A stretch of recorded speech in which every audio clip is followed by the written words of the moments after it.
Alors, dans l'actualité de ce mardi 29 avril, les élections, je pense que tout le monde a suivi ça avec intérêt hier soir sur les réseaux nationaux, particulièrement ce qui se passait dans notre région. Donc, on sait et on ne vous apprend rien maintenant que M. Bernard Généreux, qui était candidat sortant, a été réélu au Parti conservateur pour la 5e fois. Je pensais que c'était la 6e, mais il a été élu pour la 5e fois.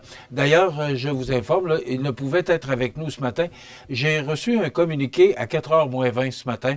Alors, j'ai l'impression qu'on a veillé tard parce que vous allez comprendre qu'au niveau fédéral, les résultats, comme il y a des décalages d'heures à différents endroits, avant que les derniers résultats sortent officiellement, là, on se couche tard du côté fédéral. Donc, M. Généreux sera avec nous, confirmé, jeudi matin, 1er mai, à 8h35. On regardera avec nous jusqu'à la fin de l'émission pour parler de sa plateforme électorale pour les prochaines années.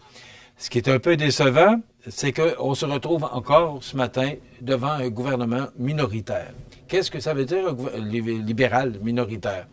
Peu importe, là, conservateur ou libéral, là, c'est pas ça qui est important. Ce qui est important de retenir, c'est qu'avec un gouvernement minoritaire, oui, M. Généreux est probablement content d'avoir un gouvernement minoritaire parce que c'est ce qu'il souhaitait avec les libéraux, mais on se retrouve encore avec un gouvernement minoritaire, donc parce que là, le NPD n'a élu que 7 candidats, 7 députés. Alors, le Bloc québécois, de mémoire, en a 24. Attendez un petit peu, je vais vous donner ça avec plus d'assurance, là, pour être certain de ne pas me tromper.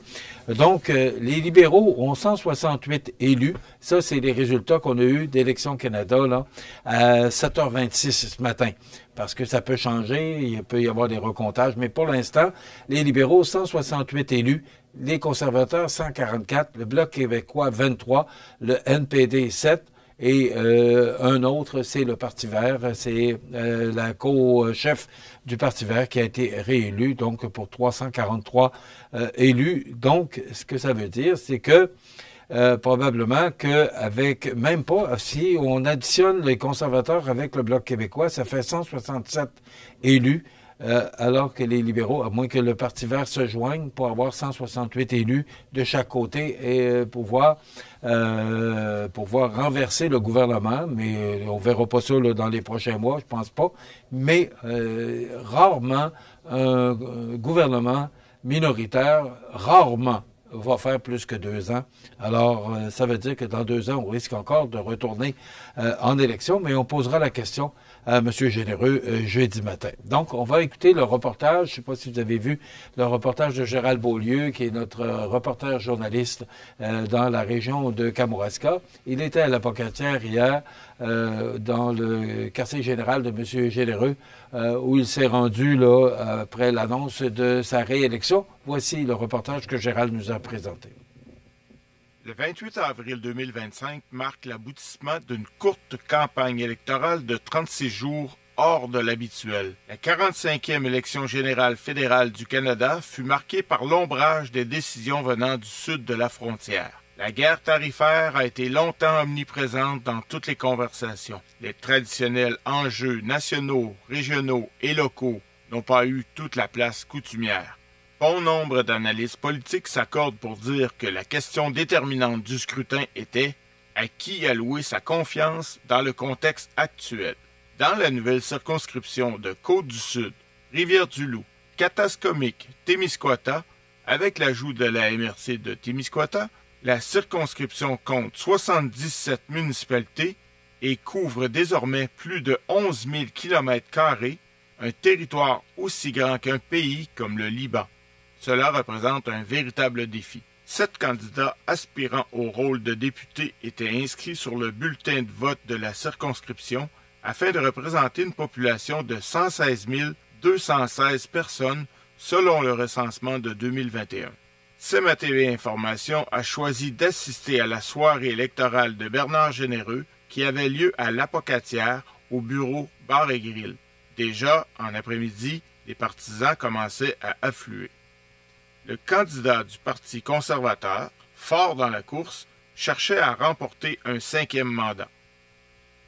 Seule la défaite face à la vague orange du NPD en 2011 a coupé l'élan de ses succès.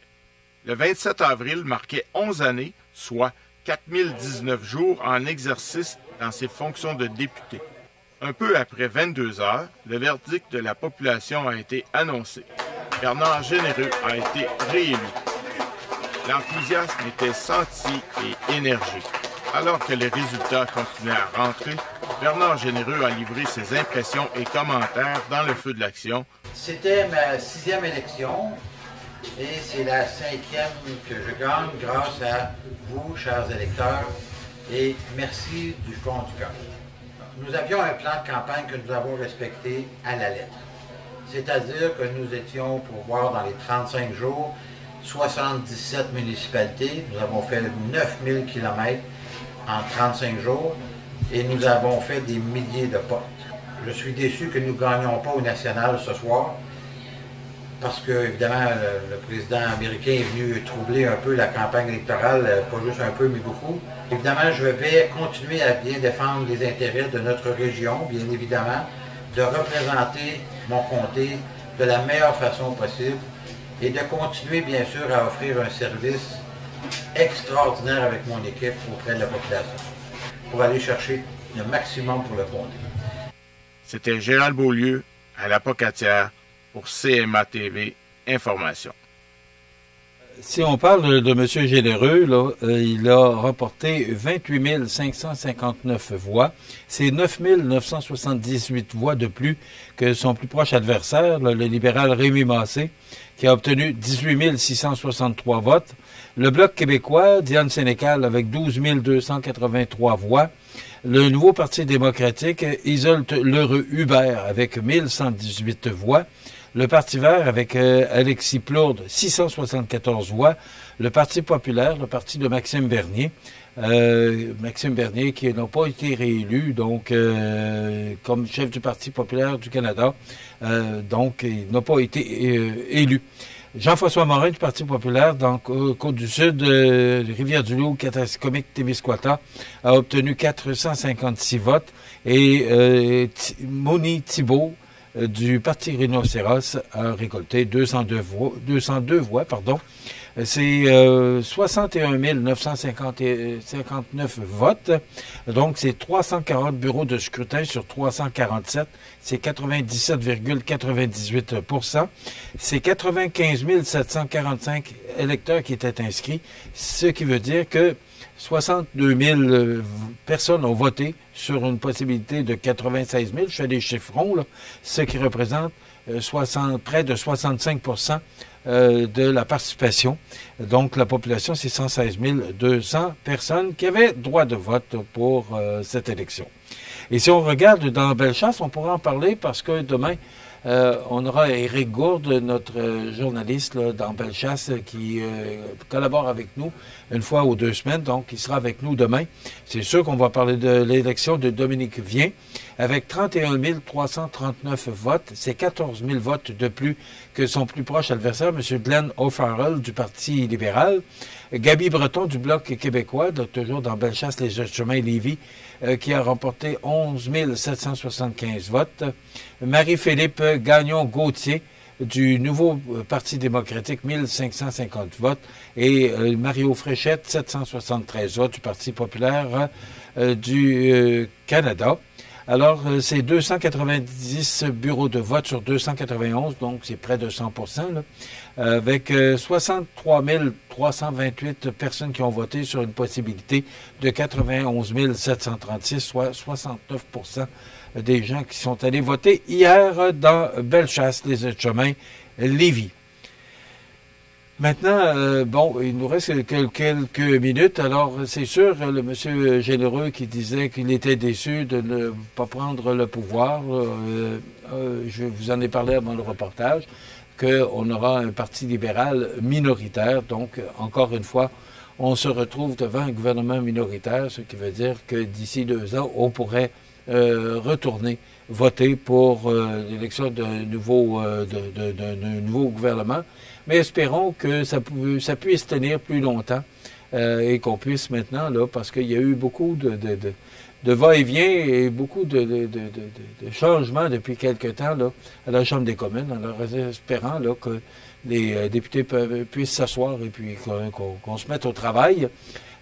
C'est sûr que ce qui change la donne ce matin, c'est que M. Poilievre a été battu dans son propre comté. Ça fait 20 ans qu'il était député dans son comté. Il était chef du Parti conservateur. Donc, c'est un dur coup pour M. Poilievre. Donc, pour M. Généreux, ça signifie encore possiblement une course à la chefferie qui pourrait probablement s'effectuer d'ici 1 an et demi ou 2. J'ai l'impression que au Parti conservateur, quand même, là, c'est pas, c'est dommage pour M. Poilievre, mais quand même, là, c'est 144 députés élus pour le Parti conservateur contre 168 pour le Parti libéral. Donc, c'est 24 de moins que le Parti libéral. Alors, il a fait du bon travail, mais comme il a été battu dans son comté, il y aura possiblement, et tout ça, c'est avec des possibles et des conditionnels, là, et il devrait y avoir une course à la chefferie, je pense, en tout cas. Donc, c'est une histoire à suivre. Je vous ai parlé de Maxime Bernier aussi,